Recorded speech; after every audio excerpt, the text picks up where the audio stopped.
evening, and welcome to the Dreary Midnight Podcast. My name is Lisa. My pronouns are she, they. My name is Celeste. My pronouns are she, her. And what are we talking about tonight, Celeste? Tonight, we are going to talk about Friday the 13th. Ooh, let's get into it. Intro music. Intro music.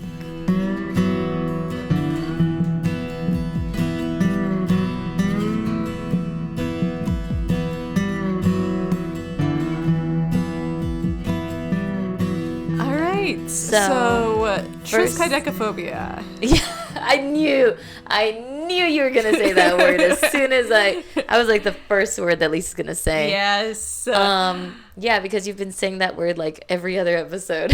Or every time Fear of the 13th comes up, which is a lot. Yeah.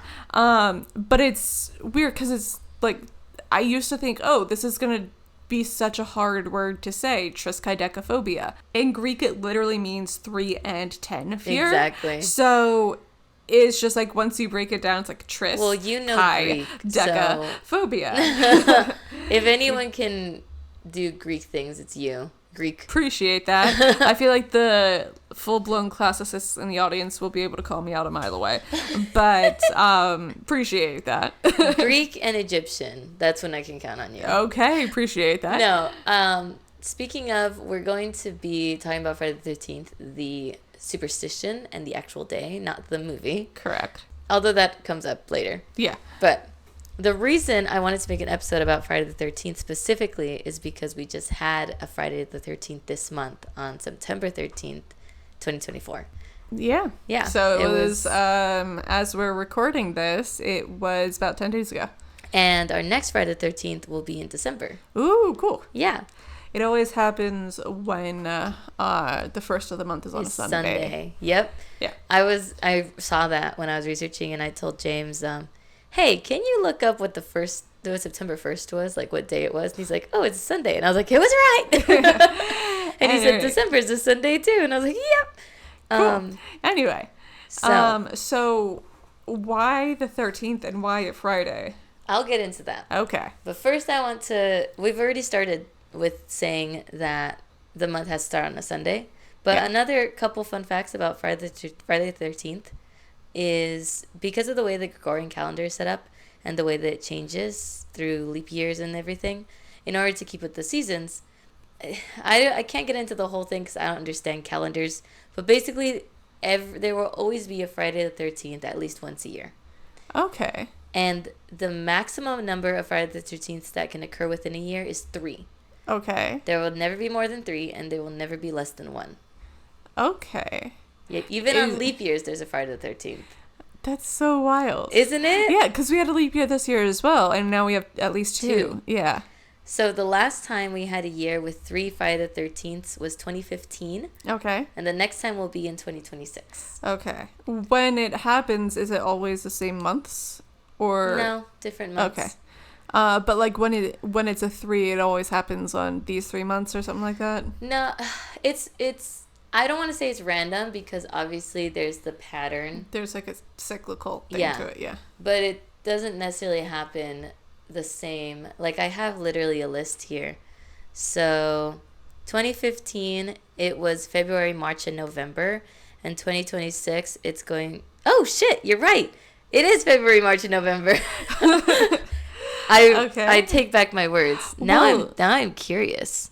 Let me see the last before 2015. When was the last time that it was 3? Okay, in 2012 it was January, April, and July. Okay. So I guess that was just a coincidence. Okay. So. Well, I mean, if it's most of the time, if it's not a leap year, if it's gonna be in February, it's also gonna be in March, right? Yeah. We're just little fun facts that I thought were cool. Yeah. All right.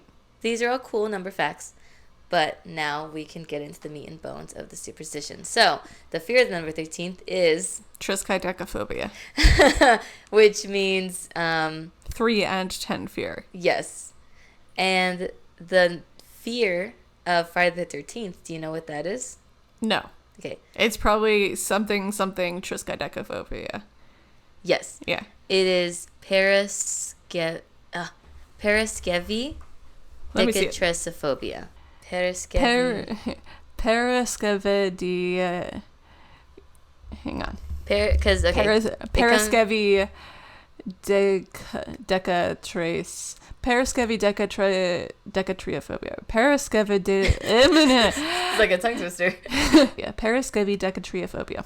Okay. Pereskevi is Greek for Friday. Decatri is 13, and phobia is fear. Okay. Yeah. So, or this is, so come back. It could also be called, which I thought was cool.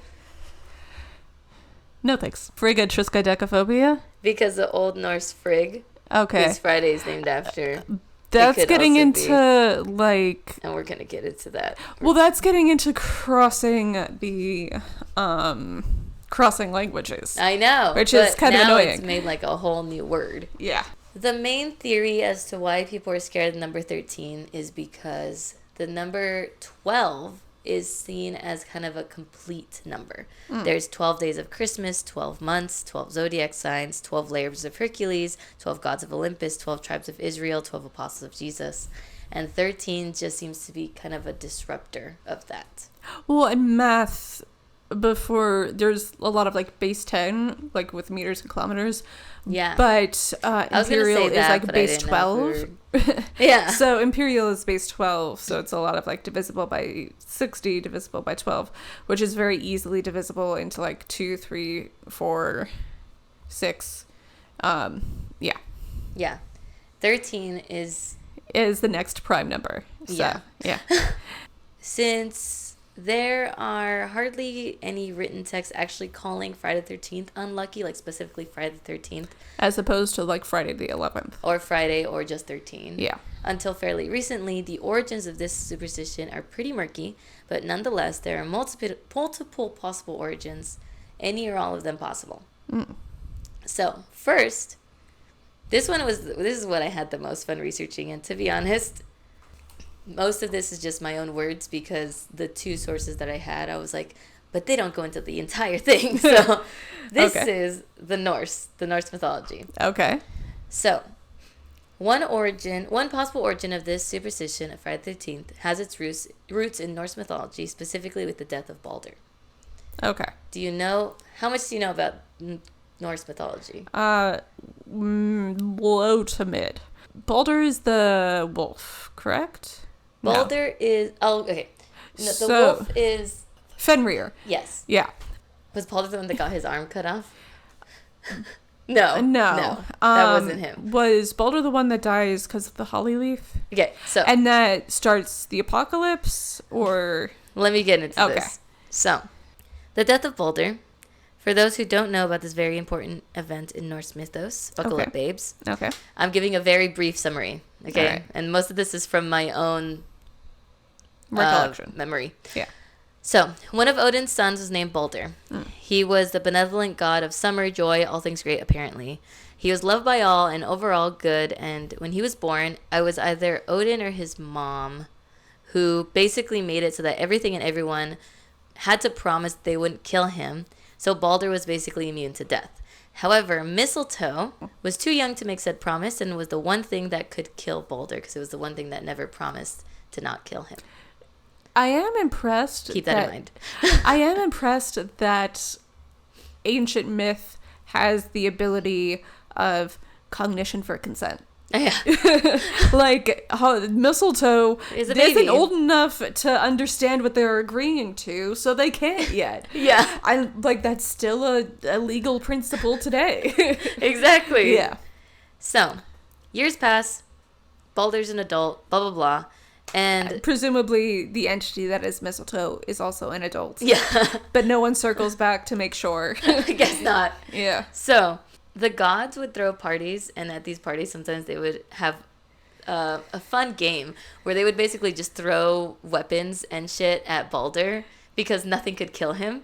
So the game is literally, let's try and kill Balder? Yeah, okay. But they knew that he wouldn't die. Okay. So they were at a party of 12 doing this party trick, and then Loki, who's the god of mischief, shows up, and he's like, wouldn't it be hilarious if I actually killed Balder? So, damn it, Loki. I keep picturing Tom Hiddleston. I don't blame you. So Loki he's like, he tricks or convinces he tricks Hodor, who is the god of darkness, who is also Baldur's twin brother, who is also, and Hodor is also blind. He tricks Hodor into throwing a spear at Baldur, but unbeknownst to anyone else, the spear is tipped with mistletoe, which is the only thing that can kill him. And he dies. whoopsie doodle. Does Hodor get blamed for it? No, I don't think he did. Loki took blame for it later because he was just thought it was the funniest thing that he killed Baldur. Whoopsie doodle, I took out everybody's joy and warmth. Look at me. Baldur died. That was a super huge big deal, and the entire earth mourned, and everything got dark, and technically Hel, she was like, if everybody mourns for Baldur, then I'll bring him back to life. And then Loki thought it was hilarious that he wouldn't mourn, and so once again, Baldur stayed dead. Because what does Loki have against Baldur? He's just the god of mischief, I guess. But also, let's get it. So the poetic Edda, the prose Edda is also pretty incomplete, but I'll get into that in a second. Okay. So one person didn't, so therefore Baldur remained dead. And the number 13 was branded as unlucky because of Loki, who was the unwanted 13th guest. However, keep in mind, everything we know about Norse mythos is from the Prose Edda, which was written and compiled by Snorri Sturluson in the early 13th century. So the Prose Edda is considered the fullest and most detailed source for modern knowledge of Norse mythology. Technically, everything we know about Norse mythology comes from the Prose Edda, and unfortunately, the Prose Edda doesn't have literally everything about Norse mythology. So I'm sure that there's probably some reason behind Loki's motivations. The way that he compiled it was like, this is the beginning and the end. It was like, this is the beginning of the world, and then this is Ragnarok. So there's not necessarily the Loki's hijinks digressions, necessarily. Or Baldur bringing joy digressions. There's no chapters about day-to-day stuff and Loki being Loki. There are, but he was trying to compile it to be like a story type thing. Yeah. Basically, Snorri had another reason for writing the Prose Edda besides preserving history. Christianity? Yeah. This was around the time that North Germanic peoples were in conflict, Christianity was taking over, there was a lot of internal conflict, and Snorri compiled the Norse mythos as a way to be like, hey guys, we all have some shared history, see? But also, because Christianity was taking over, there's a lot of themes of Christianity throughout the Edda, including Baldur coming back to life after Ragnarok to bring in a new world, very Jesus-like. Quite Jesus-y indeed. Which brings us into our second theory as to the origin of Friday the 13th. Wait, is Judas is number 13? I thought Judas was part of the 12. I'll get into that. Okay. We're talking about Jesus. So, at this point, I feel like anytime we're doing some sort of myth historiography, surprise, there's the Jesus element. Knock, knock. Who's that? It's Christianity. It's Jesus. Also, that this is not meant to knock Christianity. It's just sort of like, well, currently practicing Christians of history who are trying to take over the world, but current practitioners of Christianity who are just trying to live moral codes, do your thing. Yeah. But, yeah. I mean, I'm Catholic, so I don't. I mean, I do all this with my own little biases and stuff, but also the Last Supper. Yeah. Okay. This was also my hyper-focus in college. Specifically... oh, good. So maybe you can help fact-check this. Okay. Because specifically the betrayal of Judas's remorse. Yeah. Okay. So, I got so into researching Norse mythology or just writing down all the things I know that I almost forgot I was doing Friday the 13th. Yeah. But anyway... Another possible origin for the unlucky day is the Last Supper. And for those who don't know, the Last Supper is the name of the last meal that Jesus shared with his apostles on Holy Thursday, the night before he was crucified and died. With his 12 apostles seated at the table, including Jesus, there were 13 people in attendance. And according to some legends, I say this because when I say legends, it's because there's a lot of back and forth of what actually was happening because nobody was there. But according to some legends, I say this because I cannot confirm nor deny. We were not in the room where it happened 2,000 years ago. But it sounds like I heard it before, but who knows. Judas Iscariot was late for dinner, and therefore he was the 13th guest. And the reason he was late for dinner is because he was selling out Jesus. I thought that happened after. No, because I thought it was before, because then he came and then Jesus was like, one of you will betray me. Because then he went to the garden. Tense. Well, it was future tense. One of you will betray me, not one of you has already betrayed me. That's fair. But I'm thinking of the timeline. He had the Last Supper. He knew he was going to die. He went to the garden to pray and beg God that if there was another way to do it, then please do that instead. And while he was at the garden, he had 3 apostles keep watch, and all 3 of them fell asleep. And then Judas came with the soldiers and kissed Jesus, and therefore marked him as the man that they were looking for.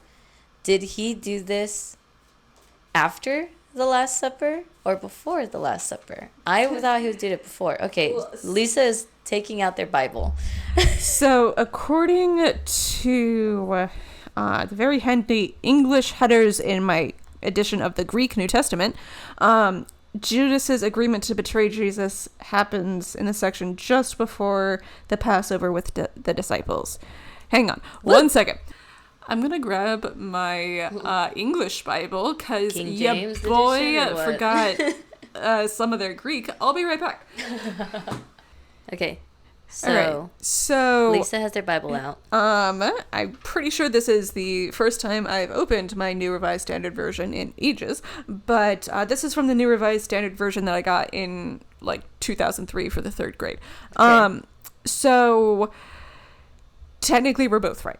In that future tense is used. So this is Mark chapter 14, verse number... I bet there's Christians who are yelling like, I know it's exactly verse which 20, one it is. God damn it.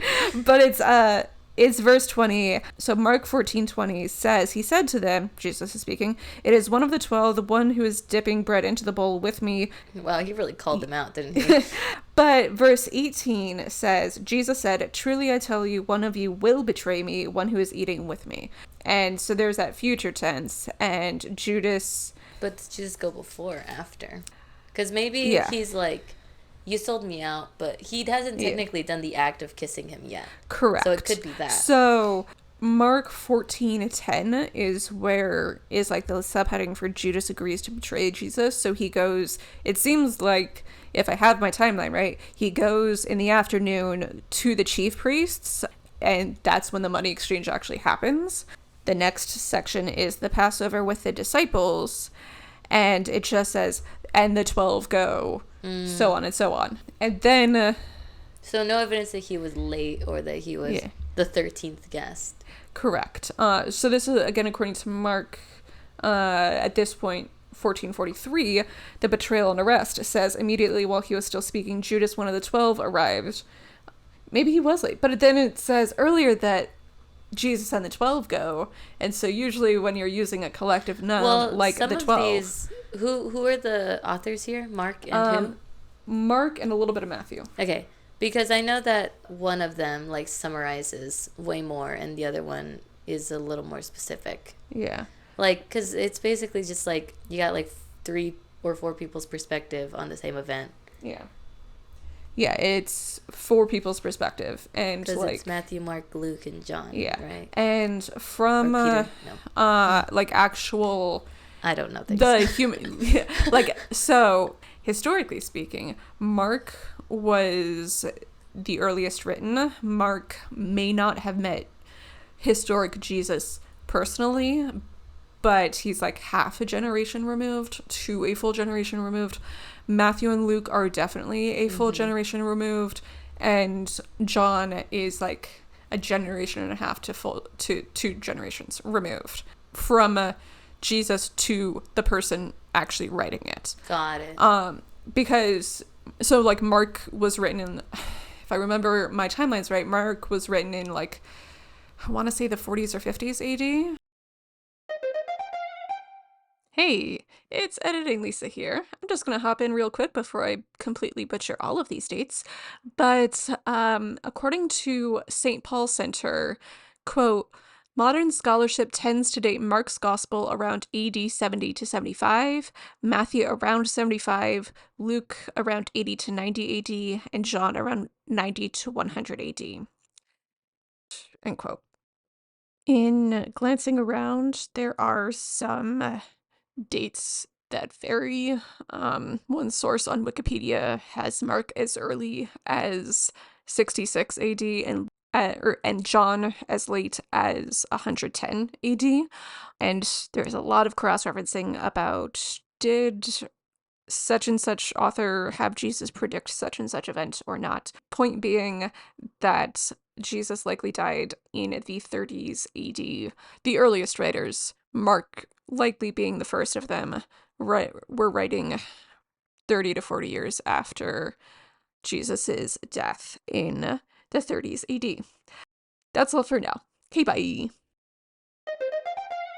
Okay. Here is a digression. This is why I was saying when we were in the elevator, I was telling Lisa, like, yeah, when I first started researching, I was like, dang, I don't know if I can make an entire hour-long episode about Friday the 13th. And then I did the researching, and I was like, actually, there's a lot here. Yeah. So. All right, so Judas's late arrival is... Possibly. Yeah.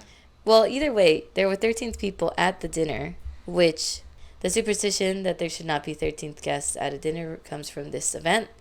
And the next day, Good Friday, Jesus was crucified and died, which is arguably not a Good Friday for him, but it was for all the souls he saved. So. Yeah. Good for Congrats to everybody except Jesus that day, I guess. I'm sorry, Jesus. I love you, man. Yeah. Okay. So, the Knights Templar. Ooh. Sticking to Christianity. All right. I could go into a whole... I have the article up. I could go into more details if you want, but this is either an origin of the superstition of Friday the 13th, or it is like something that happened on Friday the 13th that people are like, see, that's why it's unlucky, and this is proof. So it's either an origin or it's proof, depending on how you're looking at it. But for those who don't know, the Knights Templar were a monastic military order founded around 1118. We'll say that. What, that 1118? Yeah. 1118. 1118. The Knights Templar were devoted to the protection of pilgrims traveling to the Holy Land following the Christian capture of Jerusalem during the First Crusade. And Friday, October 13th, they were... I also want to say, I'm going to pull the article up now, that they were not just a military order, they were like the military order. They became one of the richest and most influential groups during the Middle Ages. They were given lavish donations from the crown heads of Europe, which wanted to get favor with the knights. And by the turn of the 14th century, the Templars had established a system of castles, churches, and banks throughout Western Europe. So the early mornings of Friday, October 13th, 1307, was the beginning of the end for them. Because dun, dun, dun. That's when they got arrested. So the entire monastic order? Yeah. Well, okay. Let me tell you. A month earlier, secret documents had been sent by couriers throughout France, and the papers included lurid details and whispers of black magic and scandalous sex rituals. I mean, there's not much else to do in 1307, I guess. But there were also, this was also like a huge deal because they were literally the holy order. True. I mean, I guess it's like garbage coming out of the Vatican today, or about the Vatican. Well, I guess. Yeah. The thing is, these secret documents were sent by King Philip IV of France, who basically made up all these accusations. That tracks. Because again, what else are you going to do in 1307? Accuse other people of having a sex cult. Exactly. So also starting a sex cult. In the days and weeks that followed that fateful Friday, more than 600 Templars were arrested, including Grand Master Jacques de Molay and the order's treasurer. But while the highest ranking members were caught up in this, so were a bunch of non-warriors who were just middle-aged men who managed day-to-day banking and farming activities that kept the organization alive. So they're arresting the people who are actually committing violence, but they're also arresting, like, Jim from accounting. Yeah. Okay. Who's only doing accounting and not necessarily cooking any books or anything. The men were charged with a wide array of offenses, including heresy, devil worship, spitting on the cross, homosexuality, fraud, and financial corruption. I do appreciate that it is the full spectrum of potential sin here. He like did that devil on purpose. worship, homosexuality, and fraud. Like, pick a lane, my guy. So they were doing all of it. No, you're gay and you do financial corruption. Supporting gay rights and gay wrongs. Oh my God. The Templars were kept in isolation. They were fed meager rations, which were just bread and water.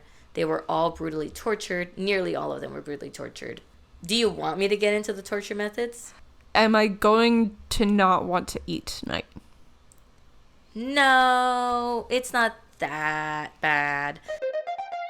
Hey, it's Editing Lisa. If you don't want your stomach turned, skip forward about 2 minutes. Okay, bye. So one of them was the strapdo. The hands of the accused were tied behind their backs and suspended in the air by a rope around their wrists to dislocate their shoulders. Ooh. Apparently, according to this book, The Templars, The Rise and Spectacular Fall of the Knights Templar, one of the accused's hands were tied so tightly that blood pooled at his fingertips. And he was kept in a pit no wider than a single footsteps. So a lot of the men were stretched on the infamous rack or had their feet dipped in oil and held over a fire to burn. Okay, I am going to be hesitant about eating tonight. Thank you. Sorry. I didn't know. I was like, there's worse than there are. I'm not going to get into that. Yeah, but those are the only ones that they have. But basically, because of the intense torture, a lot of Templars, hundreds of Templars, confessed to false charges, including Jacques de Molay, which, what else are you going to do when you are literally being boiled? Yeah. You know? Yeah. So Pope Clement V was horrified, and King Philip, he had kind of anticipated that Clement would be hesitant to disband the knights. So that's why he made it so that the sins of the accused were everything from, like, heresy to, like, fraud and homosexuality. Yeah, like, basically anything that made the church look bad. So is it one of those where, like, you're going to throw the entire book at somebody because some minor charge will likely stick kind of thing? Sorry, can you say that again? So it sounds like Sir Philip or King Philip is throwing the entire potential, like every single potential thing that they might be doing. Yeah. Just in the event, because a single human being cannot not. Yeah. Even if it's just like, I thought another girl was pretty one time, that could be trumped up into homosexuality. Or, like, I forgot to pay for parking once. Like, that could be trumped up into fraud. I don't know if he was actually banking on any of this being true, so much as he was just banking on, well, they said that they did it because obviously they were being tortured. And, you know, if they said that they did all this stuff, there's no way that they can still be a thing because it goes against literally everything that the church believes in. Yeah. So, Clement issued a papal bull ordering the Western kings to arrest Templars living in their lands. There were only a few that actually followed the papal request, but, you know, the fate of the French Templars had already been sealed. Their lands and their money were confiscated. They were dispersed to another religious order. And within weeks of their confessions, many of the Templars recanted them. But the Inquisition trials were shut down in, like, 1308. And then the Templars lingered in their cells for 2 years before Philip had more than 50 of them burned at the stake in 1310.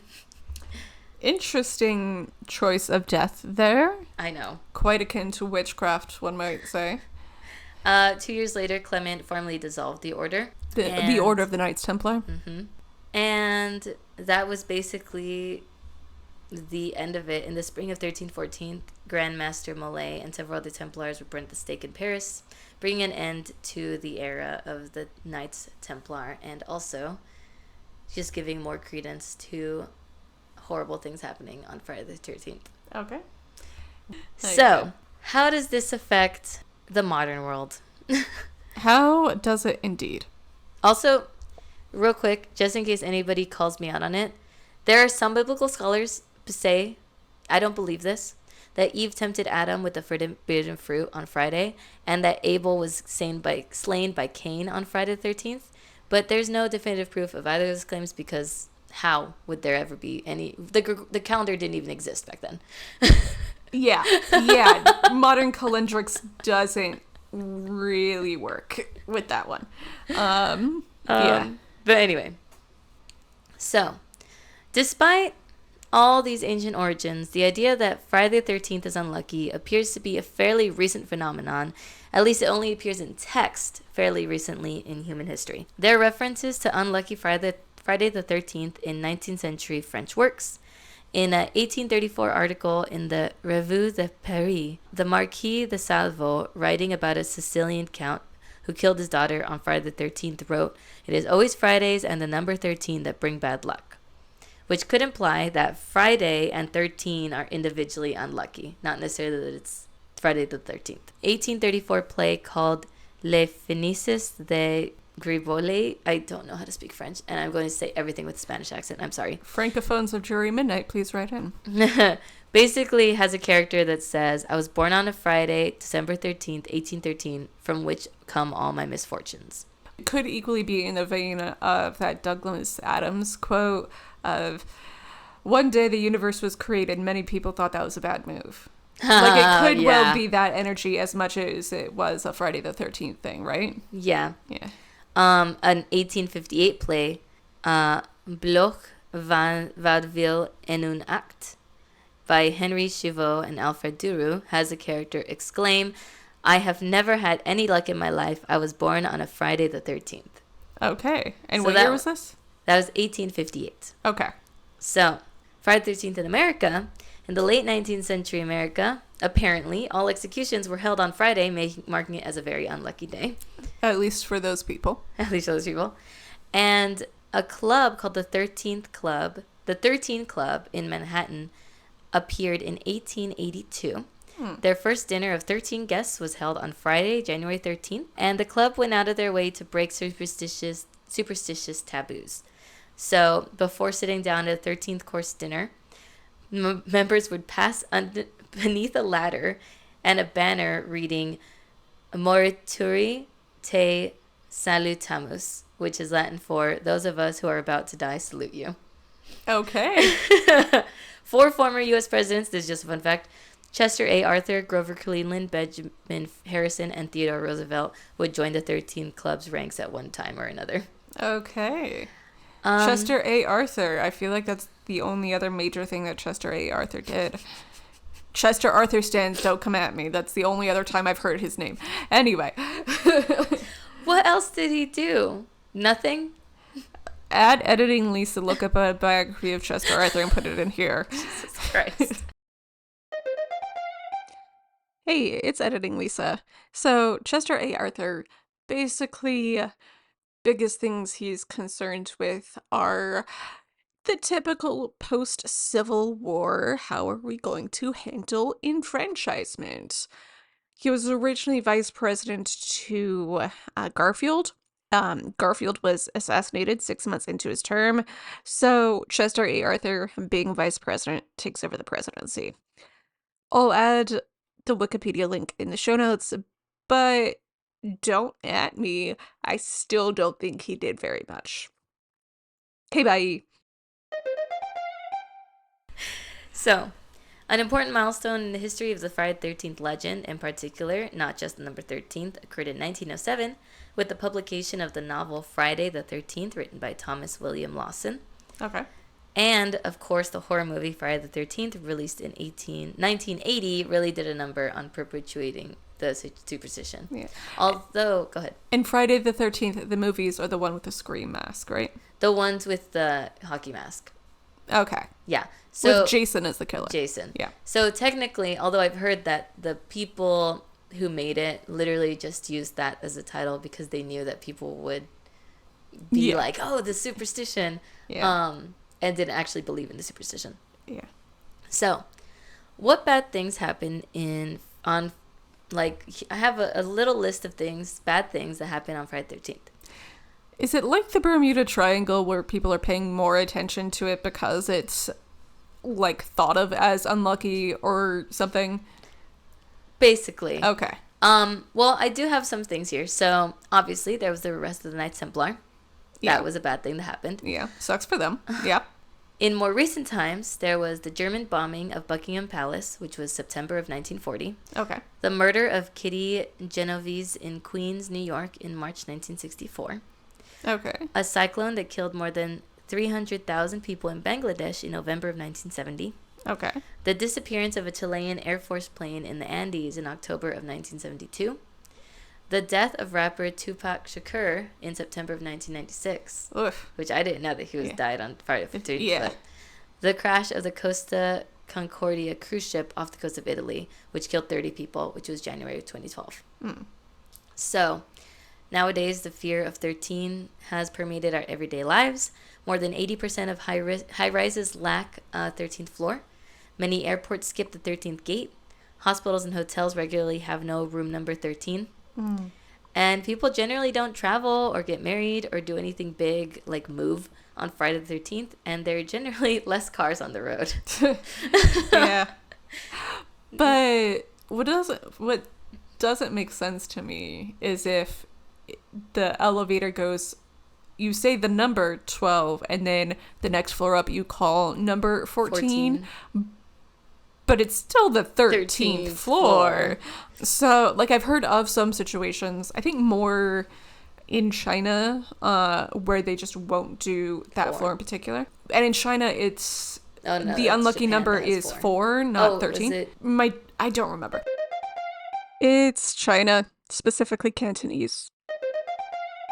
In one of some East Asian country where the number 4 sounds very similar to the word for death.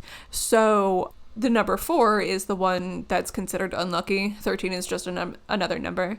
But in whichever culture I'm thinking of, they'll do the floor skip as well. But sometimes, like if they're building 6 floors, they'll still skip floor number 4. They will build floor number 4 and then only put supports on floor number 4 and not actually build it out. Anyway, that is just something I heard at Editing Lisa. Please fact check this.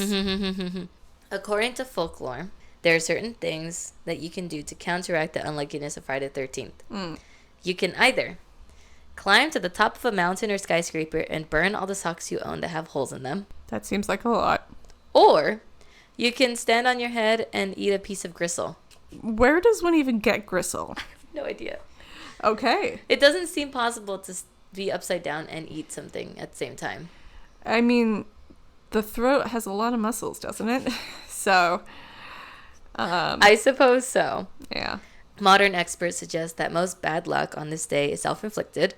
People think bad things will happen, therefore bad things are more likely to happen, or rather they're more likely to pay attention to those bad things happening. Especially if they're already on edge and frightened. Yeah. The best thing you can do is think pleasant thoughts and remember, in other countries, Friday the 13th is just another day, so you should actually be scared of the number 4. And that's all I have. Alrighty. Well, thank you for joining us. If you want to support us with money, we are on Patreon, patreon.com/drearymidnights. Follow us on Instagram, message us there at drearymidnightpod. If you have longer thoughts than should fit in an Instagram message, send us an email, drearymidnightpodcast@gmail.com. And with all of that said, again, be cautious, but no more cautious than you would ordinarily be on Friday the 13th. And safe travels home on this dreary midnights. Good night. Good night.